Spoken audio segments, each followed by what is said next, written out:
ಈರುಳ್ಳಿ ಚೆನ್ನಾಗಿ ಫ್ರೈ ಆಗಬೇಕು, ಲೈಟ್ ಕಲರ್ ಬರಬೇಕು, ಟ್ರಾನ್ಸ್ಪರೆಂಟ್ ಆಗಿರಬೇಕು.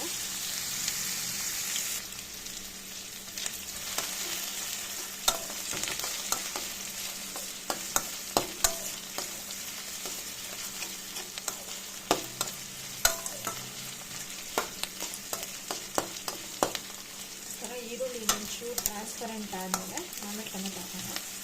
ಒಂಚೂರು ಫ್ರೈ ಆಗಬೇಕು ಈರುಳ್ಳಿ, ಒಂಚೂರು ಫ್ರೈ ಆದಮೇಲೆ ತೋರಿಸ್ತೀನಿ. ಟೊಮೆಟೊ ಹಾಕೋಣ.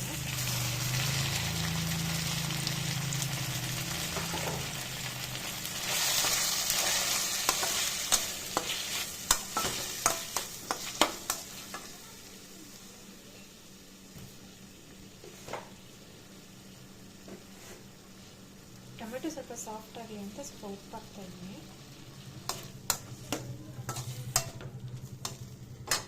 ಟೊಮೆಟೊ ಸಾಫ್ಟ್ ಆಗೋವರೆಗೂ ಫ್ರೈ ಮಾಡೋಣ. ಟೊಮೆಟೊ ಸಾಫ್ಟ್ ಆದ್ಮೇಲೆ ಆಮೇಲೆ ಬೆಂಡೆಕಾಯಿ ಹಾಕೋಣ. ಎರಡು ಹೊಂದಿಸ್ಬೇಕು ಚೆನ್ನಾಗಿ.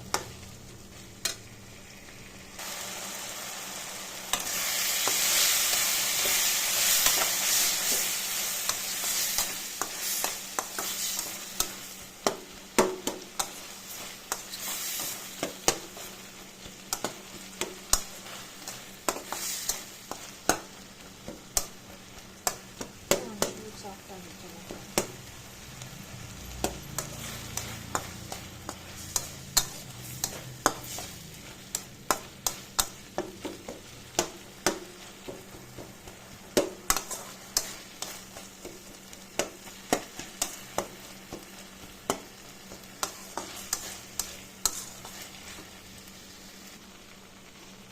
ನೋಡಿ.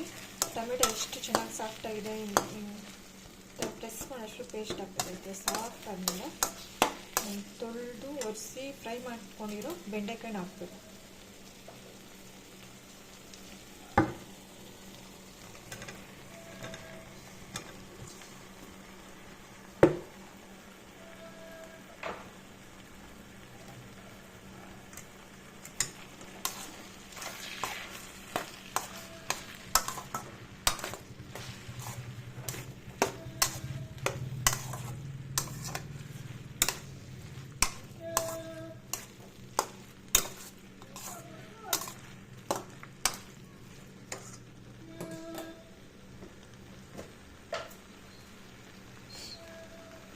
ಉಪ್ಪು,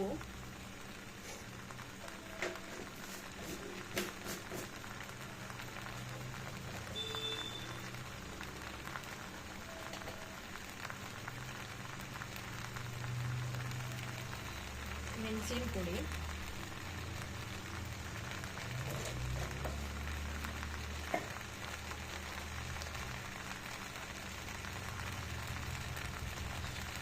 ಸಾಂಬಾರು ಪುಡಿ,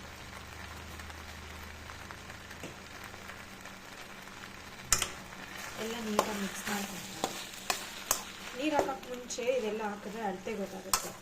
ಇದು ಬೇಯಕ್ಕೆ ಸ್ವಲ್ಪ ನೀರು ಹಾಕ್ಬಿಟ್ರೆ ನಮಗೆ ಅಳತೆ ಗೊತ್ತಾಗಲ್ಲ, ಕನ್ಫ್ಯೂಸ್ ಆಗುತ್ತೆ. ಎಷ್ಟು ಹಾಕೋದು, ಸಾಂಬಾರು ಪುಡಿ, ಮೆಣಸಿನ ಪುಡಿ ಜಾಸ್ತಿ ಹಿಡಿಯುತ್ತೆ, ನಾವು ಜಾಸ್ತಿ ಹಾಕ್ಬಿಡ್ತೀವಿ.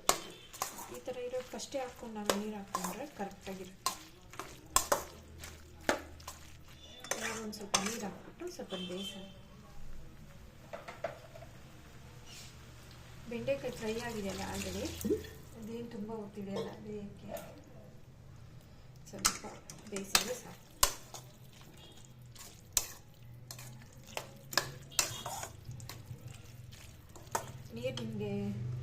ಕನ್ಸಿಸ್ಟೆನ್ಸಿ ಬೇಕು ಅಷ್ಟು ಹಾಕೊಳ್ಳಿ. ಚಪಾತಿಗಾದರೆ ಸ್ವಲ್ಪ ಕಮ್ಮಿ ಹಾಕ್ಕೊಳ್ಳಿ. ಅನ್ನ ಏನಾದರೂ ಕಲಿಸ್ಕೊತೀನಿ ಅಂದರೆ ಸ್ವಲ್ಪ ಒಂಚೂರು ಜಾಸ್ತಿ ಹಾಕ್ಕೊಳ್ಳಿ ನೀರು.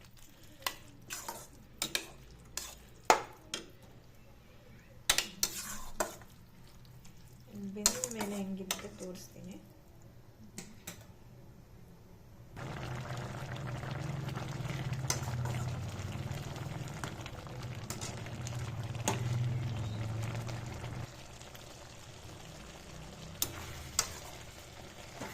ನೋಡಿ ಬೆಂದಿದೆ, ಪ್ರೆಸ್ ಮಾಡಿದ್ರೆ ಕಟ್ಕೊಂಡು ಆಗ್ತದೆ. ನಾನು ಅನ್ನಕ್ಕಾಗೋದ್ರಿಂದ ಒಂದು ಸ್ವಲ್ಪ ನೀರು ಜಾಸ್ತಿ ಹಾಕಿದ್ದೀನಿ. ನೀವು ಚಪಾತಿಗೆ ಸ್ವಲ್ಪ ಕಮ್ಮಿ ನೀರು ಹಾಕ್ಬೋದು. ಮುದ್ದೆಗೆ ಹಾಕ್ಕೋಬೋದು, ಅನ್ನಕ್ಕೆ ಹಾಕ್ಕೋಬೋದು, ಚಪಾತಿಗೆ ಹಾಕ್ಕೋಬೋದು. ತುಂಬ ಚೆನ್ನಾಗಿರುತ್ತೆ. ಬ್ಯಾಚುಲರ್ಸ್ಗೆ ಸಿಂಪಲ್ಲಾಗಿ ಮಾಡ್ಕೊಳ್ಳಿ. ನೀವು ಮಾಡಿಕೊಂಡು ತಿಂದು ಟೇಸ್ಟ್ ಹೆಂಗಿದೆ ಅಂತ ಹೇಳಿ. Thank you friends. Thanks for watching. Subscribe ಮಾಡ್ಕೊಳ್ಳಿ ನನ್ನ ಚಾನಲ್.